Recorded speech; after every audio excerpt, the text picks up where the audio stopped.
All right, so the other topic as well is 287G, and as I understand 287G is you've got local law enforcement like the Cobb Sheriff's Department.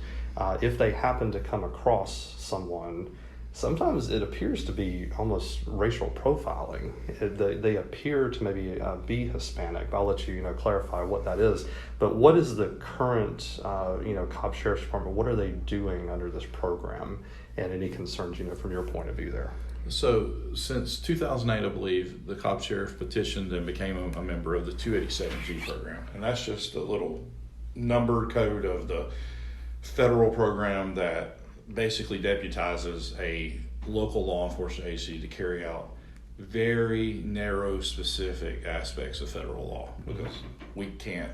People are always like, you hear, oh, it's a federal offense, they get arrested. Well, a local law enforcement officer has zero power to enforce federal law. None. No more than an FBI agent can get you for running a red light. Can't do it. It's just, you have to get somebody else to do it. Under this program, when a person comes to jail, they are allowed to ask them their country of origin. And if you say anything but the United States, you're going to get kicked over here to the side. It's kind of like if you act funny at the airport. You're going to get kicked to the side and you're going to get interrogated by a deputy who has been through training that ICE gave him. They go to a federal law enforcement training academy and they're specific deputies trained just to deal with immigration. They run them through a separate system that regular personnel can't go in, can't even access the room they're in. They fingerprint them, they interview them, they try to figure out if they're from the country or not. It doesn't matter if they come to jail for not mowing their grass. If they're not here legally, as they can determine, they're going to put an ICE hold on them. A lot of times these things are pretty silly, at least cost-wise, and I have other issues with it as well. But they'll put an ICE hold on them, and that will detain them. So when they finish their Cobb charges, then they tell ICE, and ICE can either come get them or let them go or ask us to hold them longer. But each day you're doing that, you're looking at, according to the last stats I got, somewhere around $75 a day. So Cobb's on the hook for the inmates' medical care, their payments, and the actual salaries of the deputies. Those are paid by the local taxpayers. Those deputies don't do anything else but do ICE stuff. So you're looking at 2 deputies per shift, 4 shifts, plus supervisors. It's just a lot of money, but they will not disclose who works it and how much money they spend on it. Even Gwinnett they gave away their numbers, what they do. And on average, according to ICE, they reimburse about 12% of the cost locals put into it. So, and there's been recent cases like out of Louisiana, for example, there was a sheriff in a parish there where he just detained everyone that was Hispanic or Latino, just because. And there was a guy in there going, hey, I'm a citizen, you arrested me and I had my passport on me, my social security card, and my driver's license. What else do you need? They continued to hold him no matter what he said with the ICE hold, because they said, well, that's just what we do if you're that race. So it's scary when you can single out one group for this. What people forget is that we can easily start singling out other groups for other things that we don't like, depending on what political power, parties in power.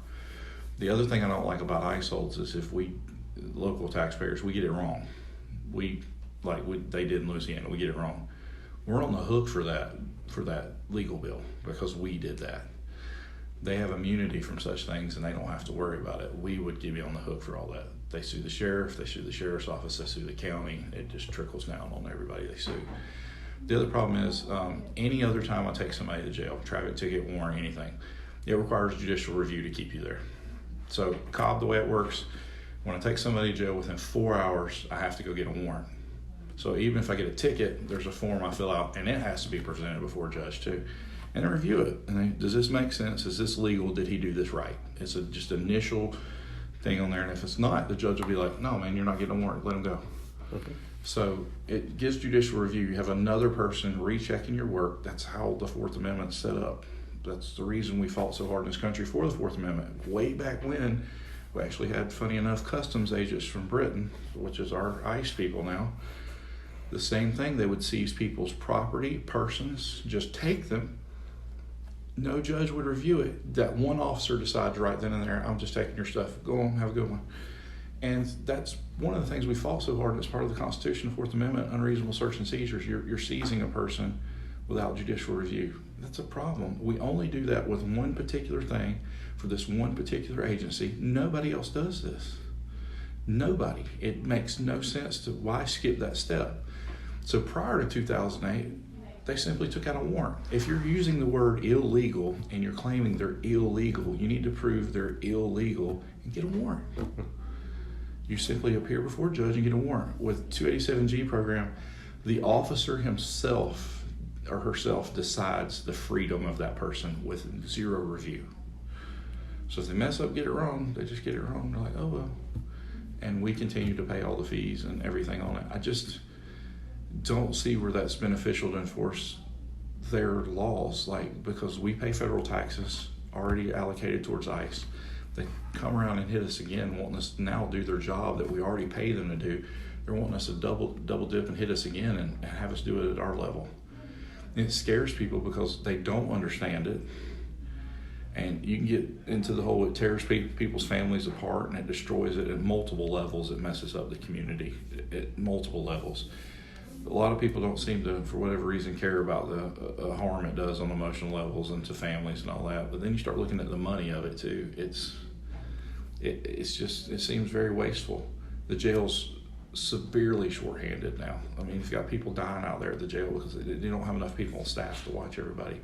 But yet, for political gain, it seems you can be one of the sheriffs that has this little setup where you can just screen every person that you believe is foreign-born that comes into the jail. Roughly out of 159 counties, which I think is way too many we have in Georgia, but that's a whole nother story there. But how many of the 159 counties have this program that you're aware of? I believe we have Cobb, Whitfield, Gwinnett. It's obviously not many. Nah, I'm probably missing somebody there. I think there's 4 counties. Bartow County was a member and they dropped out. They didn't see the economic benefit of it and they dropped out last year. They couldn't staff it. They were like, this is not for us. So you can count it on one hand out of 159 counties. Yeah. And then I think the Georgia prison system has it. That is totally fine because those are violent people we've sentenced to jail, and when they're done with their sentence, you're out here robbing stores and doing. You need to go back to where you're from. I have no problem with that. Same thing if I went to a foreign land, I committed a crime after I served my time, they would send me packing back home. Mm-hmm. Everybody does that, but this I don't understand this grabbing people and holding them indefinitely on something so small. Well, the oversensitivity too. It just, why a microscope? All because the current political, I'll call it, regime, thinks that that's something you have to do. Well, it's like any time else with politics. You show people who's the cause for their problems. You point out what all they're allegedly doing. You make them afraid of this group of people, and then you come in with your big hammer. You're the solution to this problem. They're not really your problem. You just are being told that. Mm-hmm. It's like any other thing in politics. It's like, don't look at what I'm doing over here behind the curtain, Wizard of Oz. Just look over there. It'll be fine. Yeah, and some recent examples, it was the chicken processing plant in Mississippi. ICE went through there. Almost everyone was at least detained. I need to follow up on that story and see truly how many of those folks, because it came back to a point you made. You detained me, but yet I had all my citizenship paperwork. It was like, oh, we didn't care about that. You're just here just because. I think there was actually some of that going on. They are put in cages. Yeah. I mean, the cages I've seen akin on TV, if that's really what they're being put in, they're akin to kennels. They're kennels. We don't put humans in those. If we could, the sheriff here would get away with it. It'd be super cheap to just put up that stuff and keep people in there. They're kennels. Mm-hmm. We don't treat citizens that way, and so I sure hope we really aren't doing that. I haven't been there, can't attest to that, but if what they're showing I've been seeing on television is true, they look like kennels. Mm-hmm. And then the next week, the chicken plant, we don't have anybody to process chicken, so we need to have a job fair. And yeah, nobody wants to do that. Nobody wants to do these jobs. Agriculture, you got all these, low-paying, very hard work jobs. There's a Facebook group that I happened to come across. It's up in Blue Ridge, Georgia. It's like Blue Ridge Georgians for Trump or something like that. And I just happened to copy this job posting over Mississippi. One comment. And the comment was, well, I'm sure there's a lot of people that can find a job out in Mississippi. But it was crickets. I mean, when you go and look at the base of the so-called base that is rallying behind these policies that don't make a whole lot of sense, it doesn't hold water. And the other thing, again, this has nothing to do with being the sheriff. You enforce the laws as they come. But my thing with 287G, that's not a state law. If the state passed a law saying to do this, then that's what you have to do. But we have no such state law because immigration, which the federal government has made clear abundantly, is their absolute, is their domain. They do it. Then do it. Do your job. If you feel that a person in the Cobb County Jail needs to be detained, get a court order from a judge or a warrant. That is what we have to do for every other single person coming or going in that jail. That's what's required. It has always been that way, and it's so, if I'm the sheriff, I can't just run out there and grab a guy and throw him in the back of the car and just hold him in jail because I feel like it. I have to have someone else review it and say, no, you're not doing the right thing, and there's penalties involved if I'm not doing the right thing. But going back to those plants, again, nothing to do with the sheriff, but you see a lot of stuff here and there on the internet and articles and stuff, all these freeloaders and these people just mooching off the United States and all this. Where do they keep arresting these people at? It was so easy to arrest them. They were at work. You just arrested them all at work. And I don't recall the owners that hired every one of those people. Nothing happened to them, I've heard. But instead, you're just the low-hanging fruit. You're just trying to make it look like you're... So you took 600 people and $75, I'm sure the feds charge more than $75 a day to detain them. I don't know. I just don't like this process, and they have no right to a lawyer or anything, because part of what they argue is they want to say they're here illegally and it's a crime, but it's not a crime if you don't charge them with a crime. So what they do is they keep it where it's not charged with a crime. So then it's only a civil offense. Well, like if I sue you and you want a lawyer, you got to go hire your own lawyer. If I arrest you for a crime and you don't have the money, then you're appointed a lawyer. Well, by keeping it a civil offense, they have no means to fight. You just took and put them in jail with no bond and took away any means they ever had to fight back, or at least prove who they are. So we could do better. It's just, I think we could do a lot better on that. Yeah. So again, were there any other topics or anything else you wanted to cover? So I have a little bit more time here. There's other things, the sheriff's office, the way the command structure is. I think there's way too many supervisors versus staff. There were times I was there on a shift on like say a Sunday as a sergeant, and so I had a major, I had a lieutenant, I had a sergeant, which was me, and I had one deputy. And I was like, this is the biggest waste of stuff I've ever seen. And I mean, it would happen like that. And of course, you got one deputy. I can't let him go out there and do anything. It's not safe. It's a county of almost 800,000 people. No way. You can't do anything. It's totally unsafe to have one deputy. We got the police, back them up, but if we don't want to play nice with the police, then, it's just silly. The shifts are understaffed. Part of the problem with the jail, if you read into the deputy stories, there's a lot of this being out there when they were fighting for their pay to go up. They're underpaid compared to other metro areas. Cobb used to be the top place to be. That's how I ended up here. I had my pick in the state of Georgia. I said, I want to work here. These people, they pay very well. They have excellent benefits. This looks like a good place to live and work. That's why I came here. They've just slipped and became complacent with these people will be fine. And so they leave. And a lot of times people they're not leaving for more money. They're leaving for a better work environment.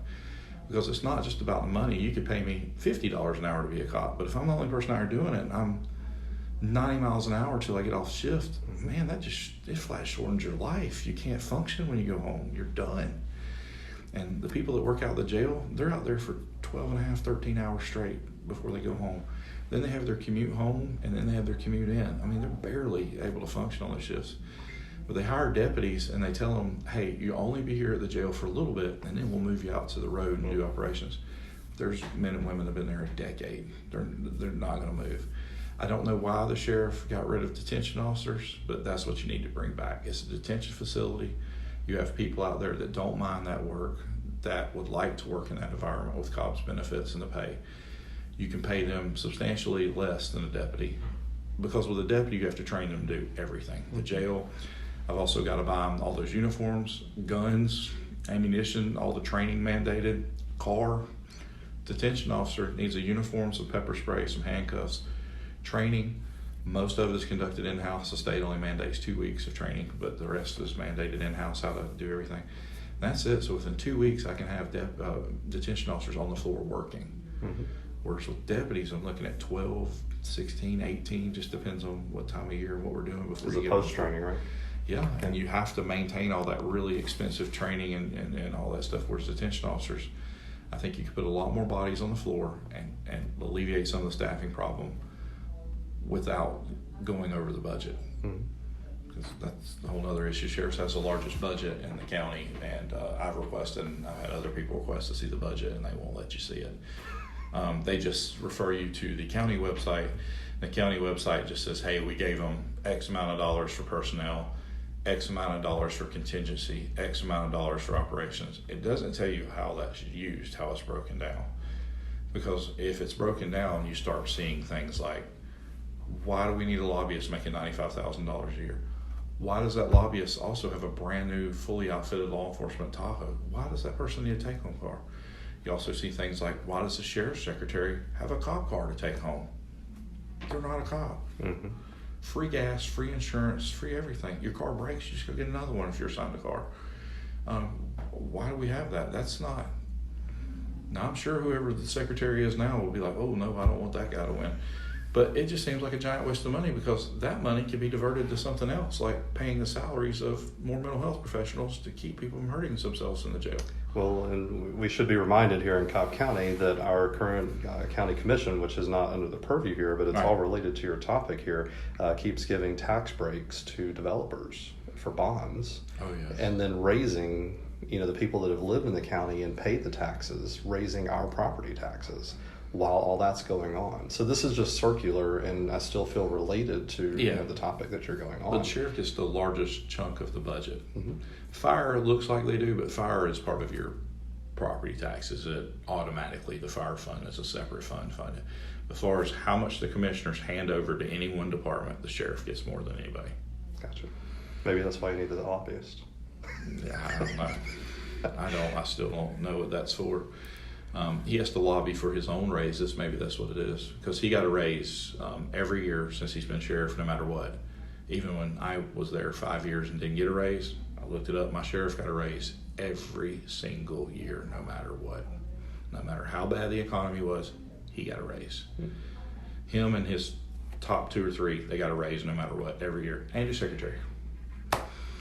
Apparently, this lobbyist is doing a good job. The men and women out there. He used to be a county commissioner. And the men and women actually doing the front line, down in the trenches doing the work, their retirement continued to go up each year, and their health benefits went up each year, but their pay did not. So it's just a net loss to them working there after a while. Gotcha. All right, so kind of button this up again. Just reintroduce yourself, how your campaign. You just announced a couple of weeks ago. Yeah, a couple of weeks ago, just got started. So Jimmy Herndon, running for Cobb Sheriff on the Democratic side of the ticket. A lot of people that knew me seemed like they were surprised by that, but that's my leanings are more on one side or the other. I don't think the office of sheriff should be political. I don't think it should have a party attached to it, but for whatever reason it does, and I identify a little bit more over here than I do over to the other side. A little bit more towards the middle, but that's the way things are in Georgia right now, that it's a political office, so that's how I had to do it. So I'm running for sheriff. Website is www.herndon, HERNDON, for sheriff.com. Gotcha. And on that topic, if that is what the presumed candidates, you versus Mr. Warren, and we'll see if there's a primary.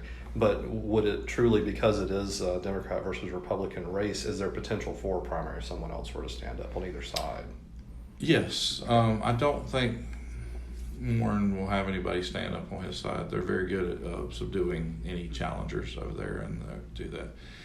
It's possible I could have a challenger. It'll be a little late to the game now, I think, but hopefully not. It looks better if we can have a united front. On both sides, they should. Yeah. Republicans and to say, hey, this is our party, this is our prime, this is what we've got, and go from there. Yeah, and just to also a little more timely is we've got a deadline coming up in October for registration for some municipal races here in Cobb in November. But it's ironic that you say that almost all those municipal races are nonpartisan. Yeah. So Because people get tired of the politic things back and forth. Just, I mean, in a way, it is better. Tell me what you're going to do, what you're about, how you are going to make life better for the people that you serve. Mm-hmm. Everybody's always telling me about how the other person's bad, but how are you going to make things better? Well, I think saving money, looking out for your rights, it would make it better. We're attracting and retaining better people that we can have on staff. Not just anybody we can hire, but the best people we can hire. And with that is benefits, training, and treating people right. I don't think you should lie to someone to get them in the door. I've never had a job or known anybody that continued to stay at a job if they were sold on a lie. Like, hey, you'll be doing this in just a few short years, and then that's never going to happen. I don't think that's the way to do it, because they leave, and when they leave, they tell other people their experience, and it just doesn't work. Oh yeah, bad news is always going to travel faster than good news. Yeah. So, all right. Well, thanks for coming out and get this buttoned up here.